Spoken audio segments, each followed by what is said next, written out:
Good evening and welcome to Scotland at 7 on Friday the 28th of July.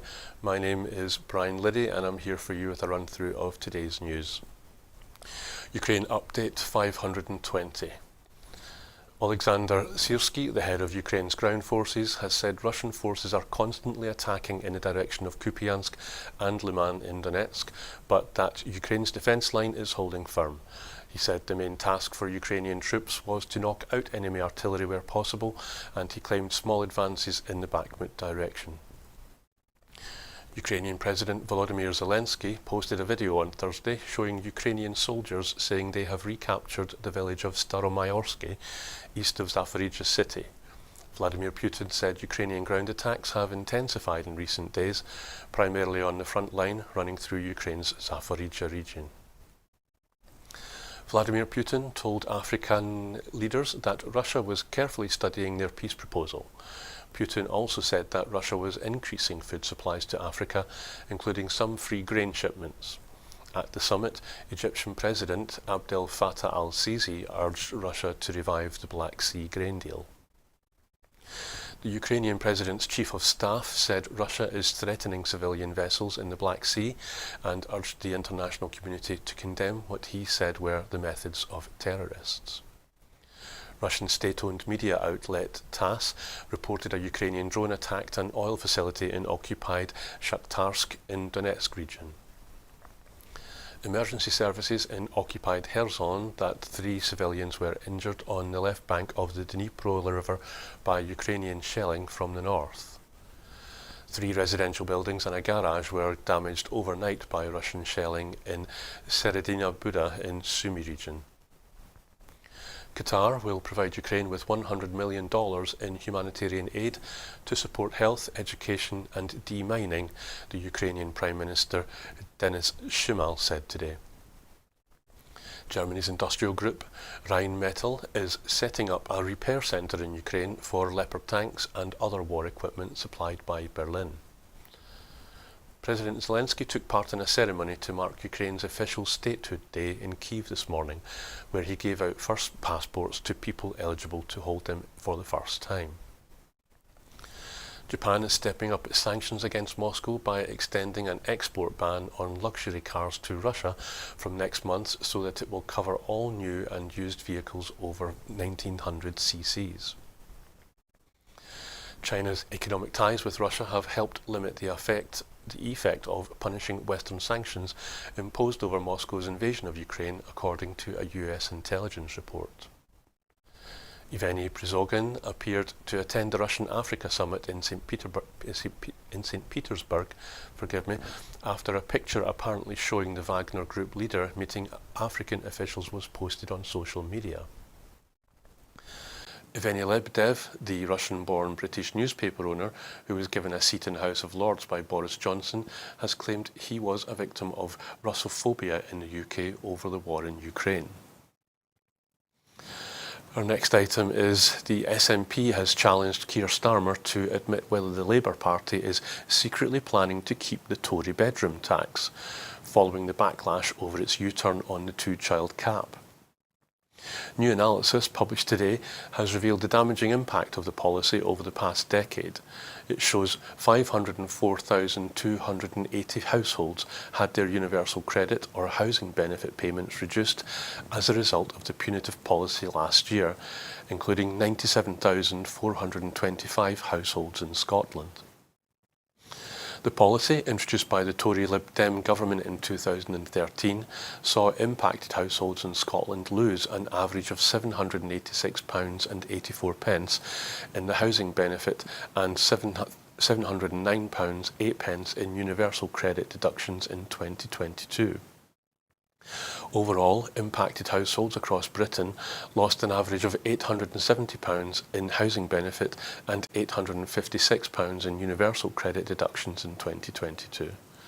The analysis shows families in Scotland have been disproportionately hit by the bedroom tax, with 1 in 3 housing benefit claimants in Scotland having their benefits reduced compared to 1 in 6 in England, and 29% of universal credit claimants having their benefits reduced in Scotland compared to 18% of claimants in England.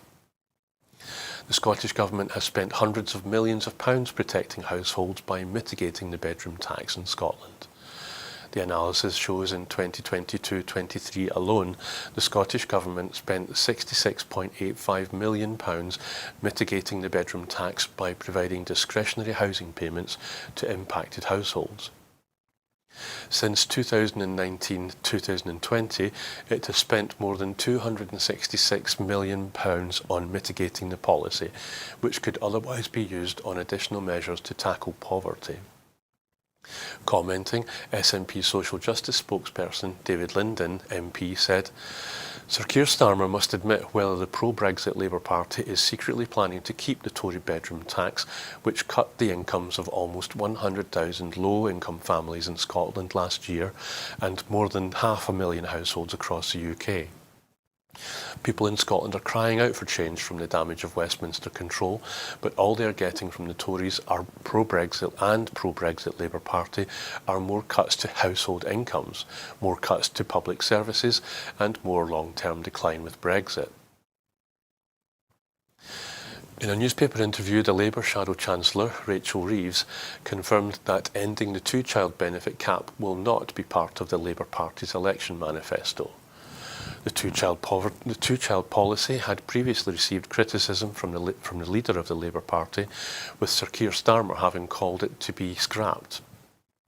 Deputy Leader Angela Rayner also labelled the policy obscene and inhumane. The policy, introduced by Conservative Prime Minister David Cameron, limits child benefits to only the first two children in a family. New figures have shown that 409,600 households were impacted by the two-child limit across the UK, affecting 1 in 10 children. Commenting, SNP Social Justice spokesperson David Linden MP said, The Tories' callous two-child cap has pushed thousands of families across Scotland into poverty. Labour in Scotland say they oppose it, but their bosses in Westminster have ignored them.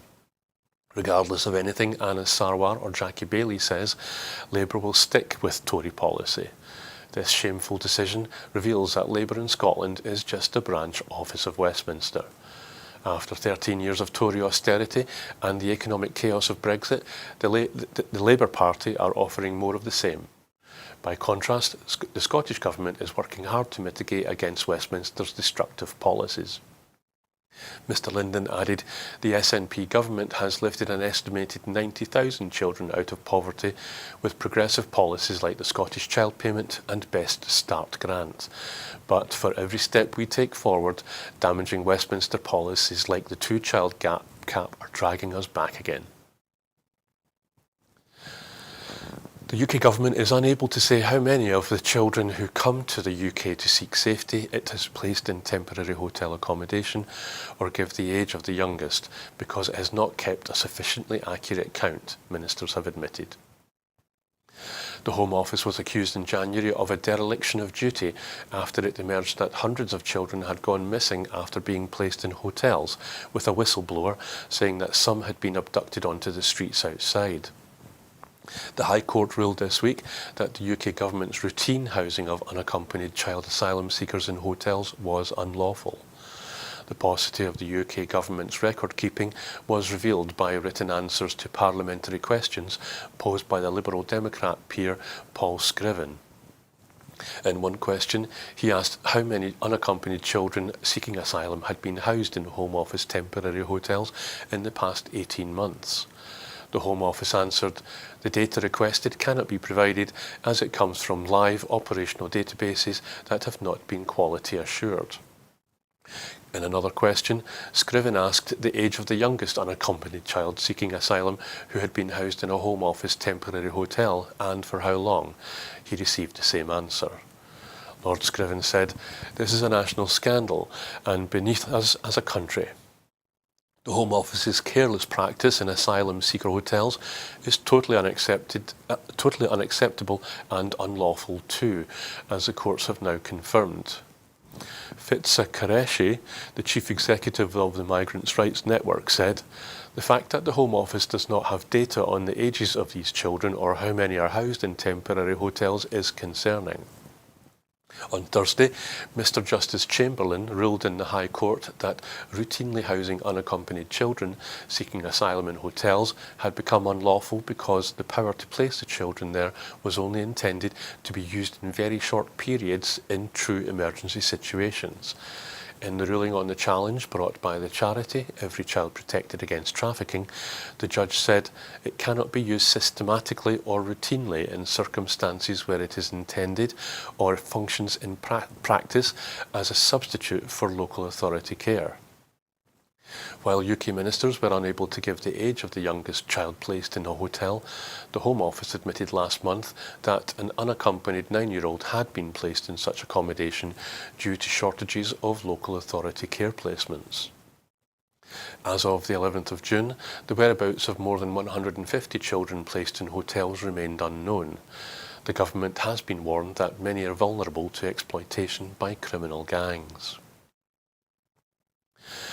Tents could be used to house up to 2,000 migrants on disused military sites next month under plans drawn up by the Home Secretary, Suella Braverman, in an effort to avoid accommodating asylum seekers in hotels.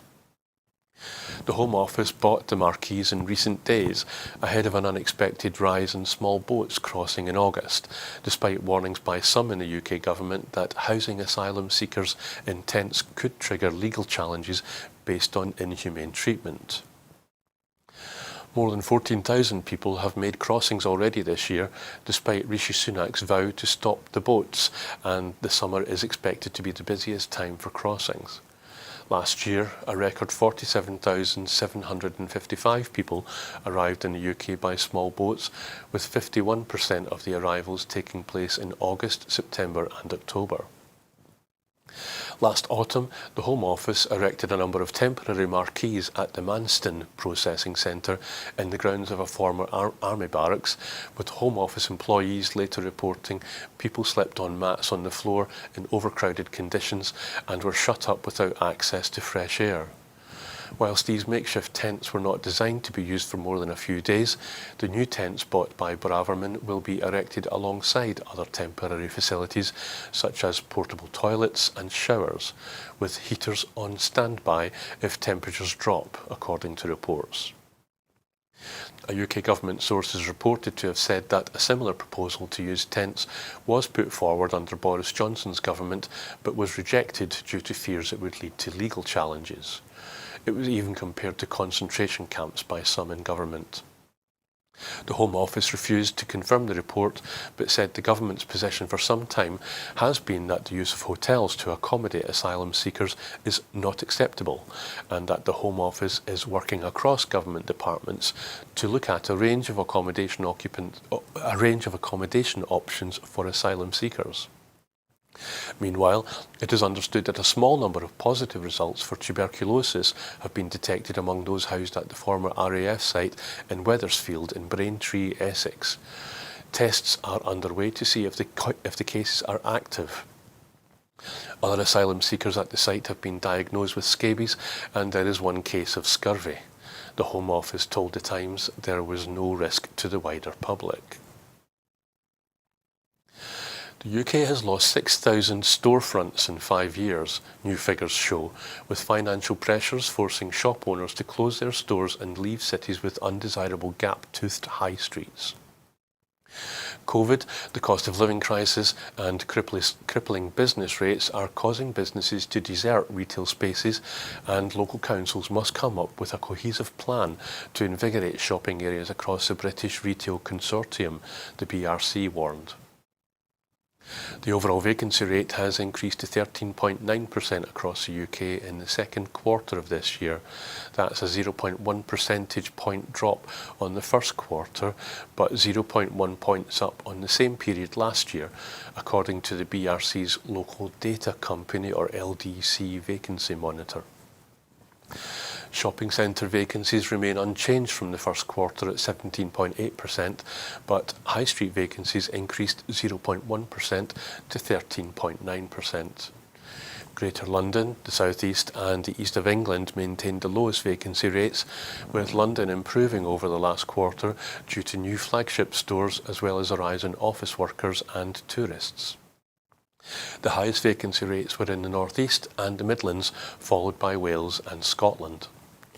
The BRC Chief Executive Helen Dickinson said the past 5 years saw Britain lose 6,000 retail outlets, with crippling business rates and the impact of the COVID lockdowns a key part of decisions to close stores and think twice about opening new stores.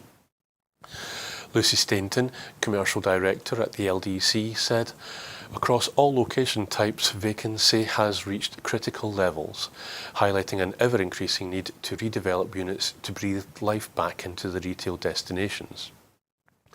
With the continuing trend in mind, we do not foresee any improvements to vacancy rates in future.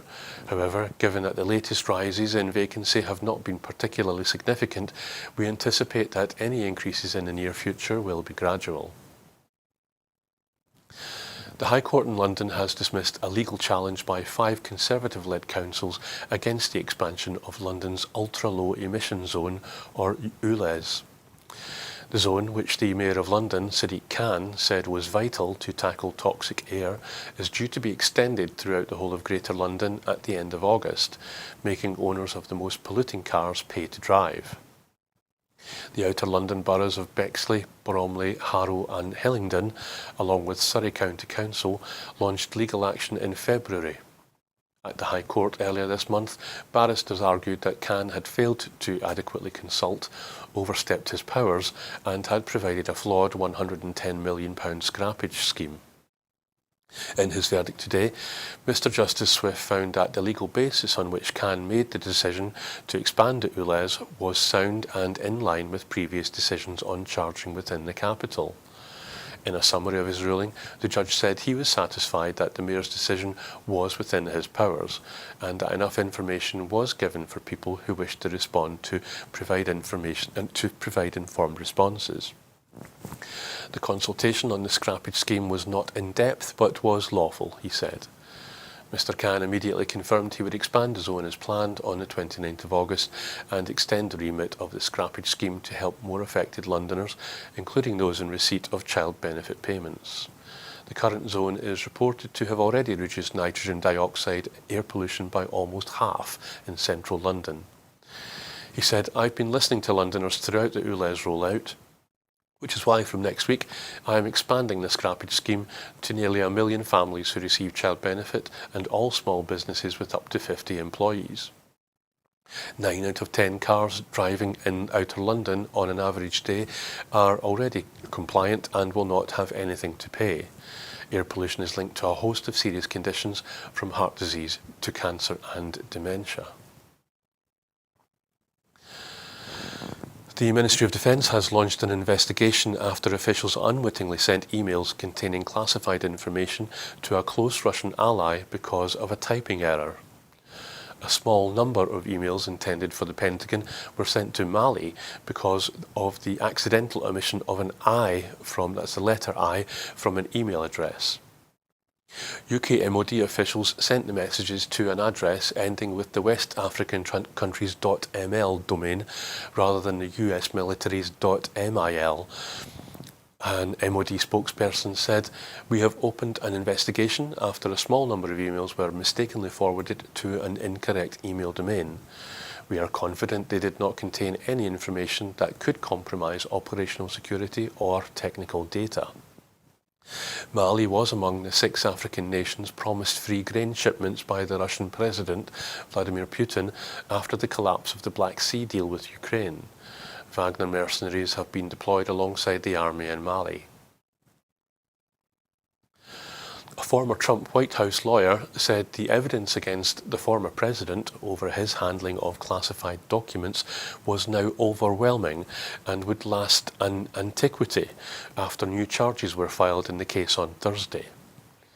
"I think this original indictment was engineered to last 1,000 years, and now this superseding indictment will last an antiquity," Ty Cobb told the CNN. "This is such a tight case, the evidence is so overwhelming." Cobb also said he was sure Trump had been advised by his own lawyers not to destroy, move documents or obstruct this grand jury subpoena in any way. In June, the special counsel, Jack Smith, indicted Trump on 37 counts regarding his handling of classified records after leaving the White House. On Thursday, in a superseding indictment filed in a Florida court, 4 more charges were outlined. A second Trump staffer, the Mar-a-Lago maintenance worker, Carlos de Oliveira, was charged alongside Walt Nuata, Trump's valet. Nuata previously pleaded not guilty. Trump was accused of attempting to destroy evidence and inducing someone else to destroy evidence. He also faces a new count under the Espionage Act for keeping a document about US plans to attack Iran, which he famously discussed on tape. Trump denies all wrongdoing in the documents case and in other cases, including the criminal investigation in New York, in which he faces 34 charges relating to hush money payments to an adult film star. Smith is also expected to indict Trump over his attempted election subversion. So are prosecutors in Georgia regarding the former president's attempt to overturn his defeat by Biden there. Trump was found liable for sexual abuse and defamation against the writer E. Jean Carroll and fined around $5 million. He is also facing an investigation into his business affairs. But his legal problems have not dented his popularity with his party. In polling regarding the Republican nomination for president in 2024, Trump has clear leads in early voting states and is approximately 30 points ahead in his nearest challenger, the Florida governor Ron DeSantis, in national polling. Heat from an extinct volcano could be piped into homes under a plan in the city of Bolsward in the Netherlands, utilising sustainable energy generated underground using residual warmth from the Zijdwal volcano deep under the Wadden Sea. It started as a crazy idea, said Ines Salverda, a board member of the Stichting Ontwikkeling Geothermie Friesland, or STOGEF, a community initiative. The Netherlands' history as a major gas extractor means it has huge amounts of subsurface data. We found out that there is a layer of porous stone. It's nice and warm, about 90 degrees Celsius, so wouldn't it be an idea to use geothermal energy, he said. We want to take it in our own hands and work with the local government. Just like food, we need energy to be reliable, affordable, and it should not be commercialised, and that's the whole idea. Using a geothermal doublet technique, water can be pumped up from the ground in a production well and the heat extracted in a heat exchanger before the water is re-injected via an injection well. The public energy company Energy Beheer Nederland believes 25% of Dutch heat demand could eventually be met by geothermal energy.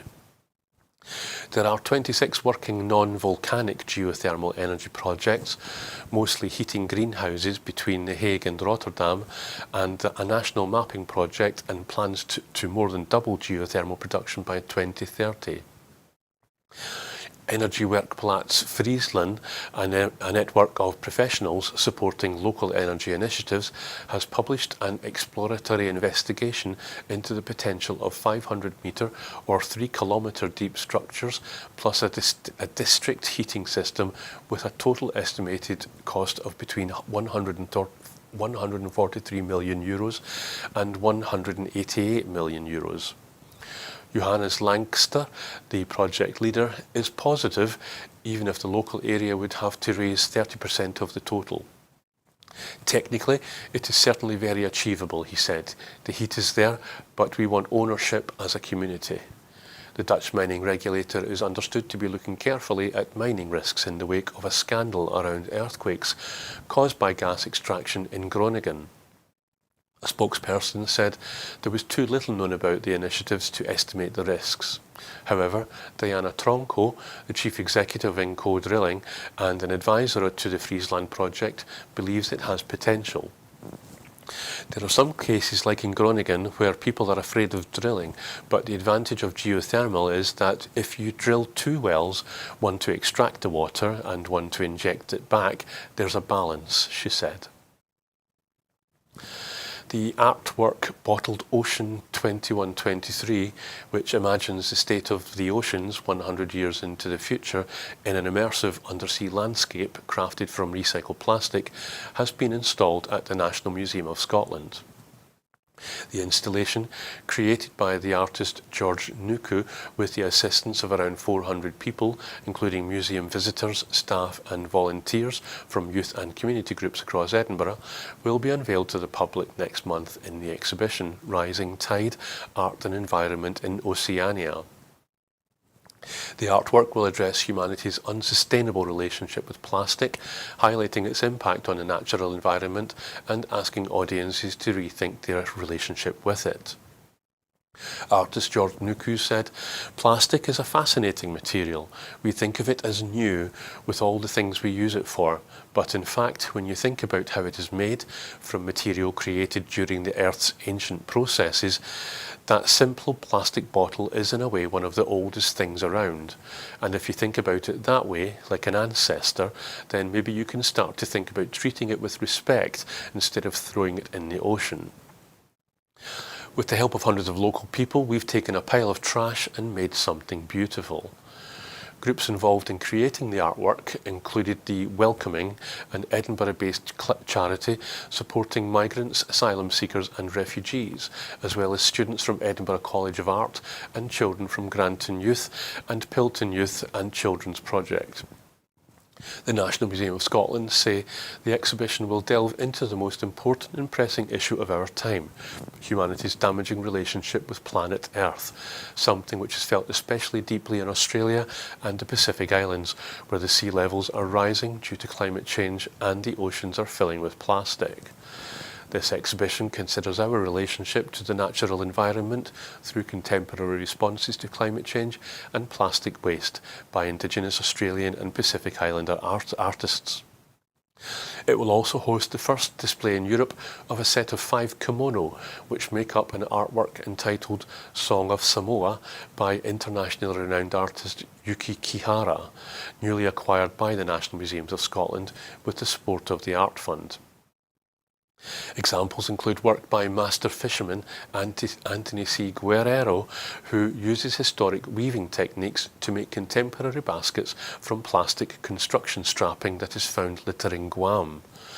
Rising Tide also features historical material from the National Museum of Scotland's own collections, such as spear points from the Kimberley region of Australia, Western Australia, made by Aboriginal men from discarded glass bottles.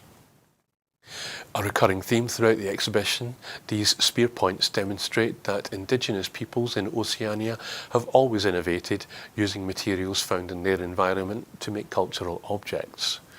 Rising Tide, Art and Environment in Oceania is part of Edinburgh Art Festival taking place between the 11th and the 27th of August later this year. Well, that was our final story for this evening, but before I go, I just want to remind you that here at Broadcasting Scotland, we depend on the generosity of our supporters.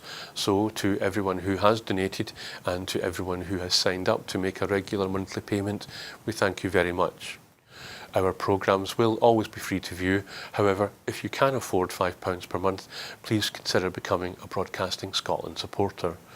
Right now, we have a pressing need to raise £30,000 to pay our bills and ensure that we are able to continue making programmes. We have raised over £9,000 so far, but we really need to raise that remaining £21,000 as soon as possible. So, good night and thank you for watching.